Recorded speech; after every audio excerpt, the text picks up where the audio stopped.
Hey, buddy, welcome to WEC. Remember, right in the corner where you are. So let's break out. Milton, how nice to see you again, buddy. I was missing you. So was I. How are you today, Andre? What about your trip? So far, so good, Milton, but I think I still need some advice. Andre, so why don't we take a seat near the window? We can talk more comfortably over there. The restaurant is very crowded today. You know, Milton, I never traveled abroad, so I am a little too concerned. After all, it is my first international trip. Take it easy, Andre. According to the psychologists, there is always some stress when we do something for the first time, but we tend to relax afterwards. And is there a secret to relax, Milton? Just don't try to swim upstream. Don't row against the tide and cut every source of stress. Do you have any source of stress today? Actually, out of many concerns, I have two. One is my trip itself. The other is my shirt. Pat is going to kill me. What is wrong with your shirt? You know, I always drop a piece of pudding on it, and all of a sudden there comes out a stain I cannot remove. Now, this shirt was a gift from my mother-in-law. I hate it, but Pat loves it, and if she sees this pudding spot on this shirt again, she might think I don't care a bit for the shirt. I think you don't care a bit for your mother-in-law. Well, that is another source of, that is another story. I can give you a good recipe for a stain remover you can make yourself. You're kidding. What is it? I'll teach you before we leave. But first, let me give you some hints regarding your trip. Besides, you have to write that down or else you may forget it. Milton, I don't know what I would do without your help. Come on, Andre, that's what friends are for. Among so many things to do, nothing but fair that someone else would help you. That is very kind of you, Milton. Also, I remember how kind you and Pat were to me and my family when I had no job and how much you helped me to get my current job. Never mind. I know the opposite would be true too. But I am anxious for the tips. What are they? Okay, I'll tell you what. Let's divide the hints into 4 or 5 categories. First, documents, then tickets, money, credit card, vouchers. I already have my passport issued, Milton.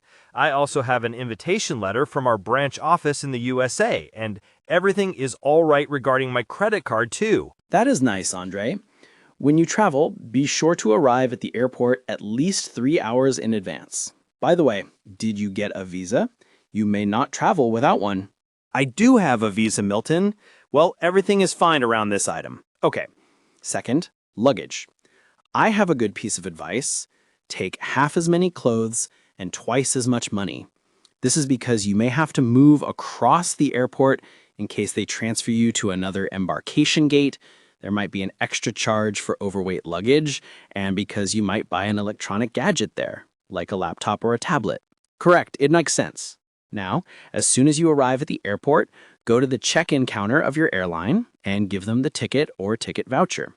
They will then check your luggage and weigh it and give you a boarding pass. Then you'll have to go through the gate and walk along the hallway down to the customs office where the custom officer will ask some questions. What questions? Basically, he is going to check your documents and ask about any tax declaration. Is there a special place to wait until we board the aircraft? Yes, Andre, there is a waiting room in the embarkation or boarding area where you can relax until they announce your flight.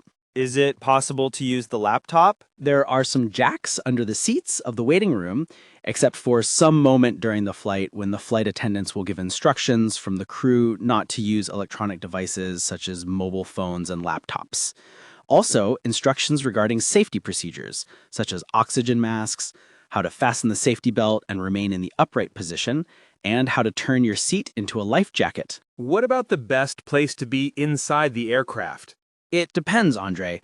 Some people like to sit behind the cockpit, others to sit in front of the screen to watch films, others prefer to sit near the aisle close to the toilet. What about you? Where do you like to sit? Well, Andre, I like to sit behind everybody else, in the last row of seats, beside the window, so I can see the landscape below the clouds. Why is that, man? For me, it's a magical moment to see the clouds up above and then to wonder what is there beyond the horizon. Wow, how romantic you are. You seem to be in a brown study now. I was flying in my imagination. Okay, Andre.